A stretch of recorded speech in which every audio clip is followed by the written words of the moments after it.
this is Sabina at Cross Keys Crafts. Today I would like to show you a fun technique how to create a background. Apologies, my voice is still croaky. This technique, I'm not quite sure who I have to credit for that. I think it might be Natasha Foote.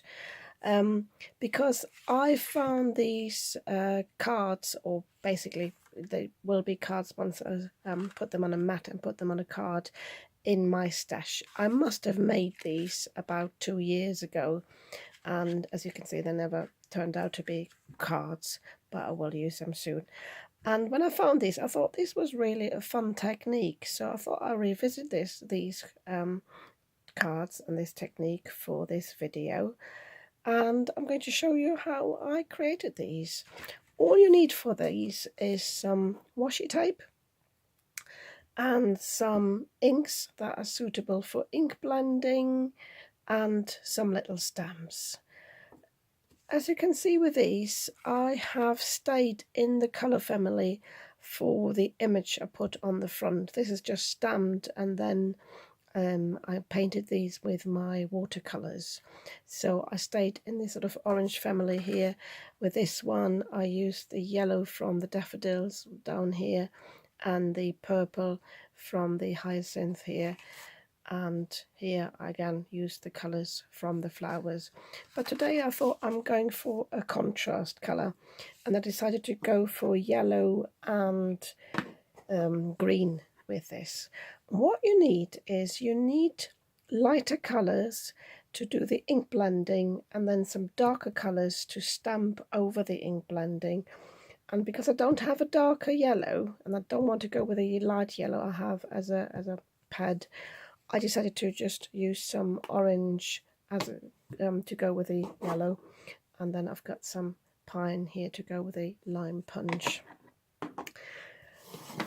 You can do this technique with stencils, but I think it's just as fun with just the washi tape. I'll show you some examples of the stencils later. So I have prepared my paper here. This is thin cardstock, I'd say 160, 180 GSM. And all you need to do is you just use your washi tape and you put stripes down. You want to do them sort of evenly. Well, it's up to you really. You could have them unevenly, but I'm just eyeballing this. You could use your ruler actually. If you just put your ruler down there, I might actually do that because it might show in the long run. So you can use, obviously if you don't have washi tape, I'm going to dismiss this one, you can use some other low-tech tape like mint tape. But I've got so much washi tape, I'm going to just as well use this up. And as you could see here, actually, you have to be careful when you peel it off afterwards, because you don't want to tear the paper. If you ever find it stuck down too much, just use your heat tool and that will dissolve the glue a bit. I'm not covering the whole piece. You could do one whole piece, but I just left it as one piece. But I will only use half of it and then cut it to size afterwards. So I'm going to speed this up now for the video.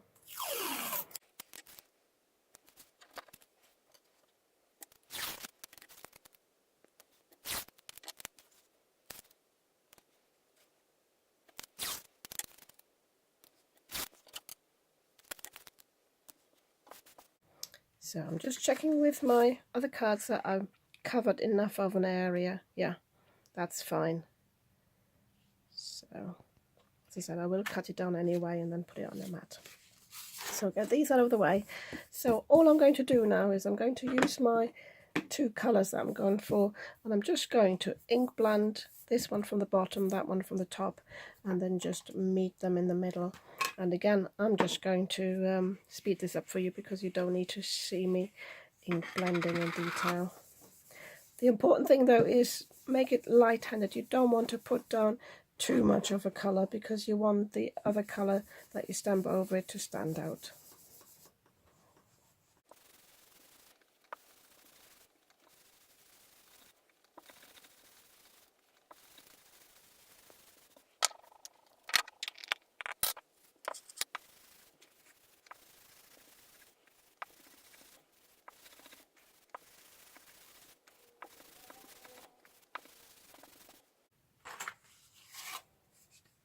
So again, I'm using my paper, make sure I've covered enough.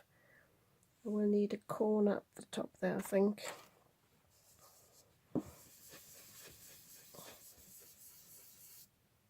The lime green is actually quite close to the yellow, funnily enough, so I might just put a thicker layer down, but it doesn't really matter. So, to be in theme with the robin, I didn't want to use flowers again as stamps. I found these little feather stamps. I've got 2 there. So all I'm going to do now is I'm going to stamp over this. I'm leaving the washi tape there, and I'm going to stamp with the carved pumpkin onto the yellow. Show you how I'm making it up.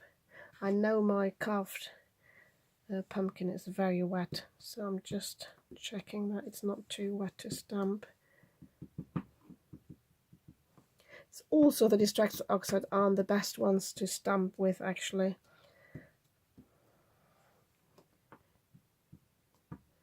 I'm not sure yet that this is the look I want.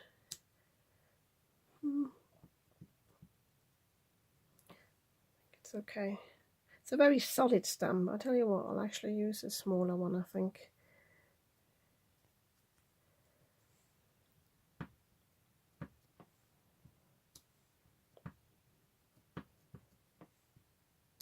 Yeah, that's better.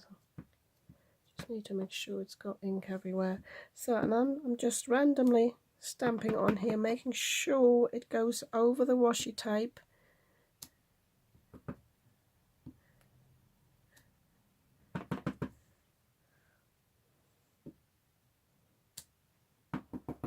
Also alternating the direction a little bit.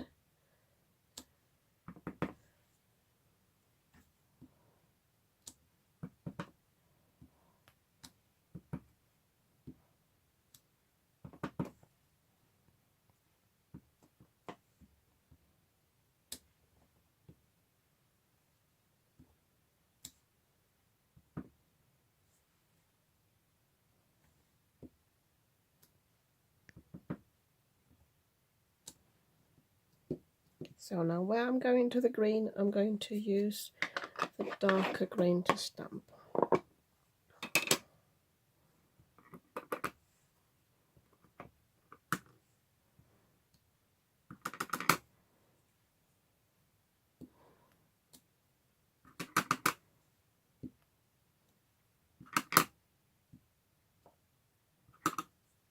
Oops.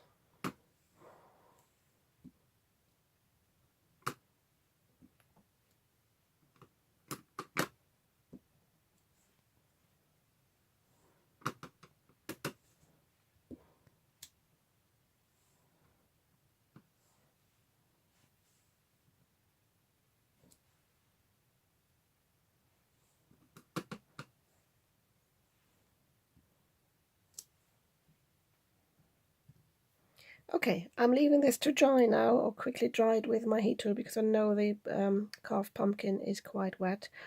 And yeah, I think once I have heated up with a heat tool, I'm going to remove the strips of washi tape whilst they're still warm, but I'm going to do that off screen, and then I'll show you the result.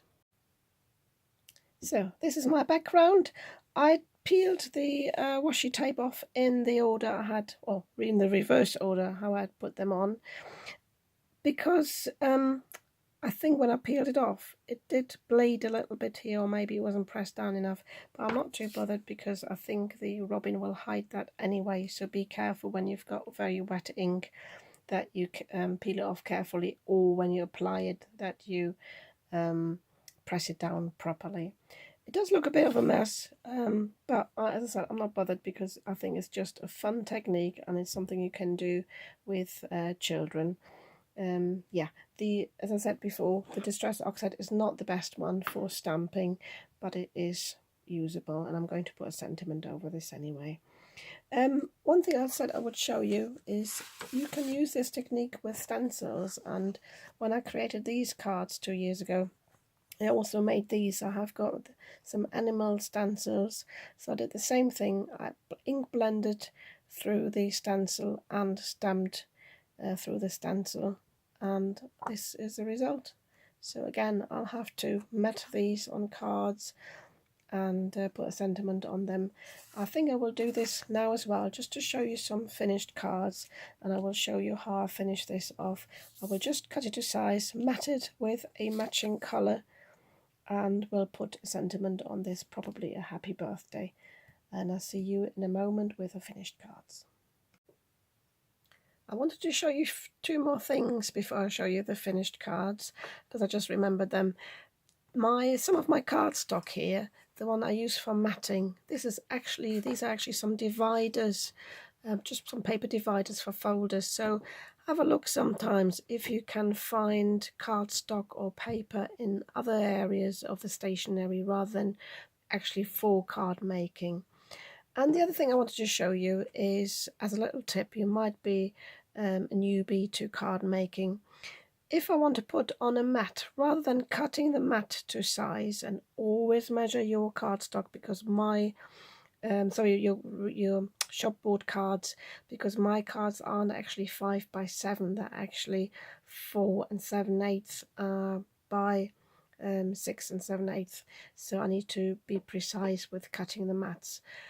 And rather than cutting the mat and then trying to fit the main bit on there with even edges, I like to take a bigger piece, stick this down, and then cut it to size, and just basically working my way down to the card I eventually need, the size I eventually need.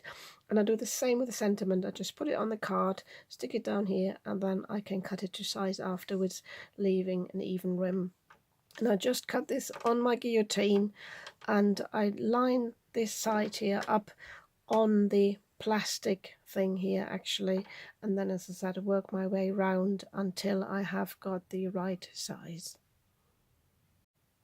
Okay, so these are my finished cards. This is the one I made earlier with the green and yellow background and the orange and green stamping. This is the one I made 2 years ago. So these are the washi tape that goes in a crisscross pattern, and as I showed you before, I matted all the sentiments the same colour as the background. And these two cards, I just had strips of washi tape going in one direction. This is actually the other direction, but these are wider than these, so it's up to you really what you fancy. I actually like this one, the mix of the yellow with the pink. I think that's really nice. I'll just turn this into an Easter card because I need a few Easter cards, so that was quite nice to have in my stash. And this is the one I showed you earlier with the whale. Because of the size, I couldn't cut it down anymore. I would have liked a bit more of a frame, and I already cut the tail off a little bit, but I think again this turned out quite nicely.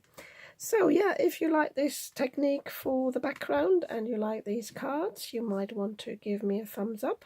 And if you'd like to see more of what I'm creating, you might want to subscribe to my channel. I'd be very happy about that, and I'll see you soon with another video.